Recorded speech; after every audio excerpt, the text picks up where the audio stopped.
Hello, so I am here to discuss the absorption rates report that I just completed on our website, dwellsouthjersey.com. Just going over a review of what's been happening here as we move from the second quarter, the end of the second quarter, or actually into the end of the second quarter from the end of the first quarter. What kind of changes happened in the market? What kind of changes happened with regards to inventory, the rate of homes that sold, and finally just how fast the market's moving, right? So a while back I had shared with Facebook in a group that's determining the expectation and how long a home's going to stay on the market and how quickly it's going to sell doesn't necessarily have to be a difficult process to understand. It's a matter of understanding the rate at which homes are selling in a particular market, meaning how many are selling per month, and then looking at exactly what homes are available on the market that you're competing against as a seller,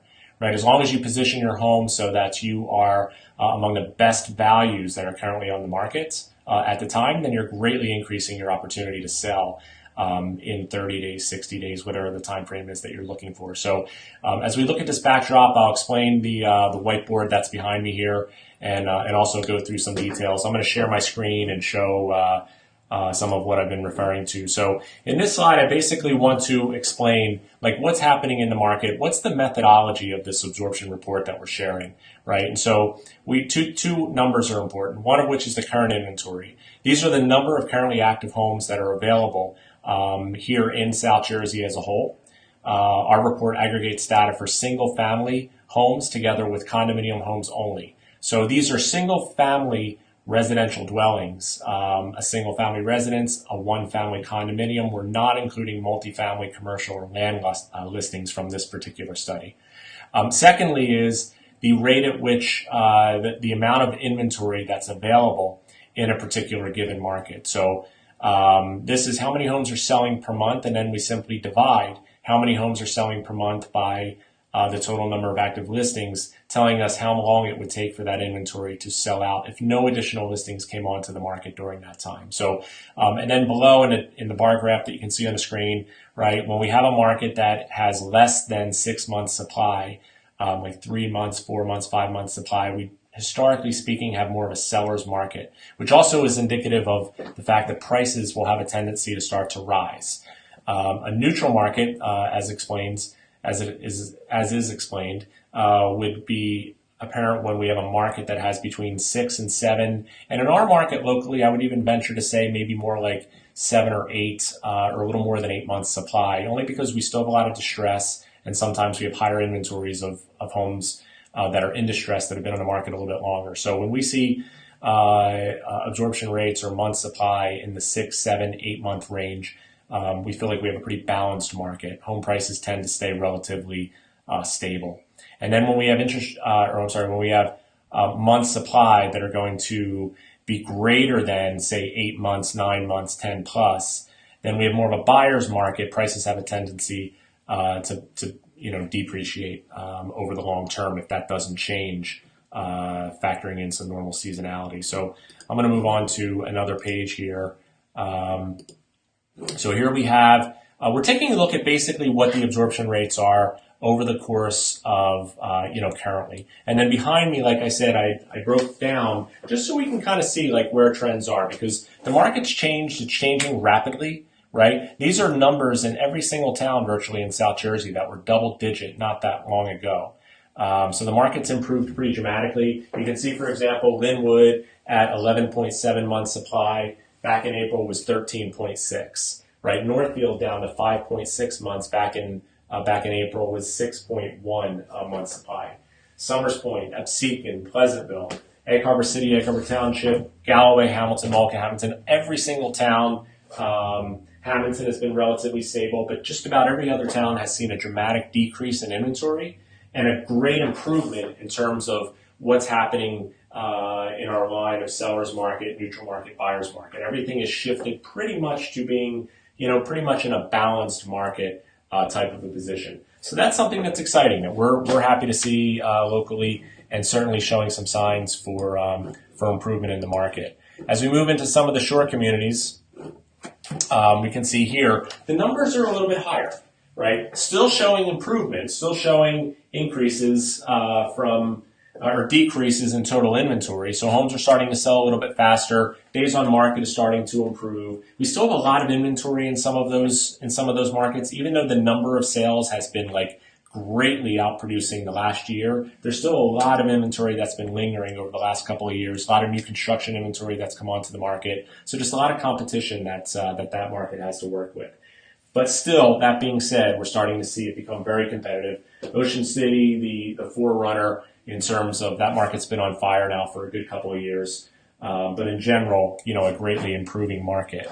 As we move along, as I like to say in a lot of the reports that I'll aggregate, but then there's more, right? So I've been talking for a long time about the fact that we have a really, really segmented market, right? Meaning segmented in a sense of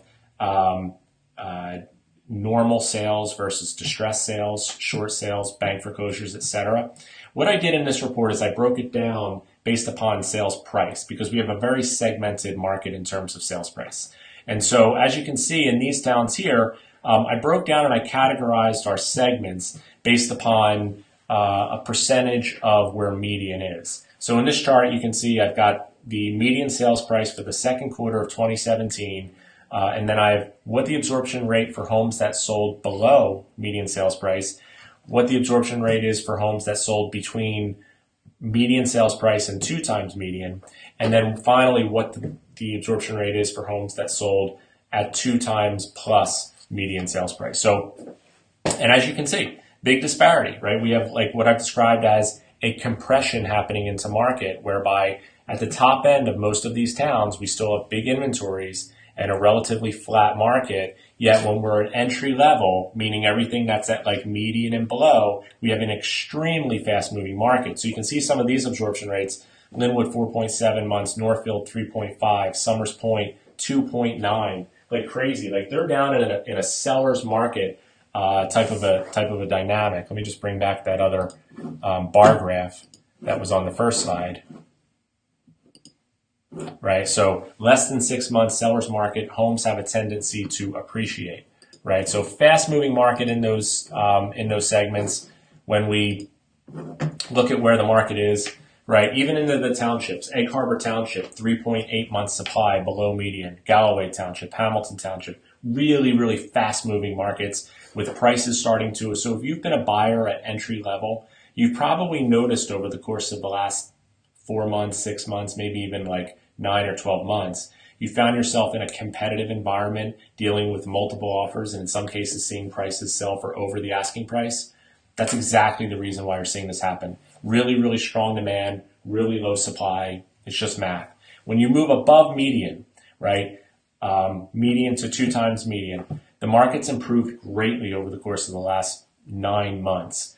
These numbers have dropped dramatically down into some towns are approaching a balanced neutral market. Some towns are still dealing with a little bit of inventory to sell off, but in general, a strongly improving market. That market has been challenged over the course of the last couple of years because, again, just understanding the natural movements of the market. We have a market where there's a lot of demand at entry level, but that normal natural upward movement that a normal real estate market will see, whereby you've got like a family taking a step up, because we have 1 out of 4 now, between 1 out of 4 and 1 out of 5 homes that's selling today is in a distressed situation. That means that's 1 out of 4 buyers that would make a normal natural upward movement are removed from the equation because it's either a bank, somebody coming in on a short sale, to somebody that's not in a position to take that natural upward movement. So naturally, that's what happens is we have a compression, little less demand, absorption rates start to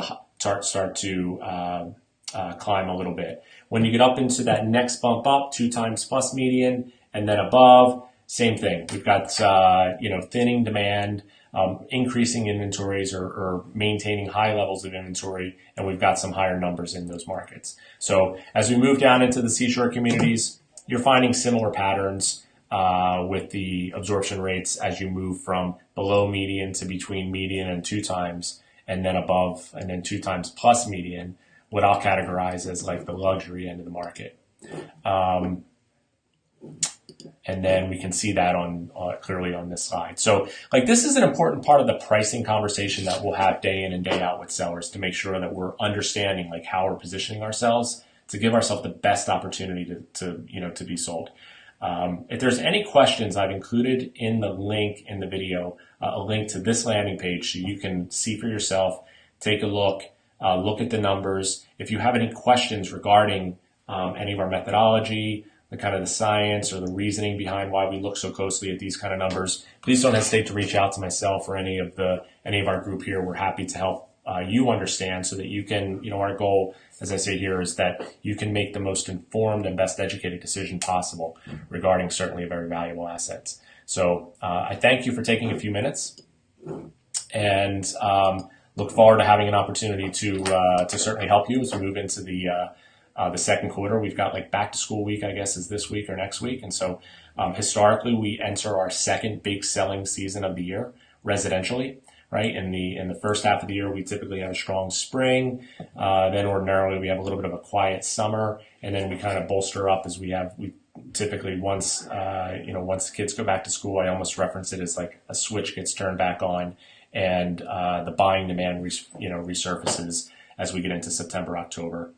Prior to the fourth quarter. So again, thank you very much. Many questions. We're here. Certainly we look forward to being a part of your family's move as we get into the last third of this year of 2017. Thanks again. Have a great day.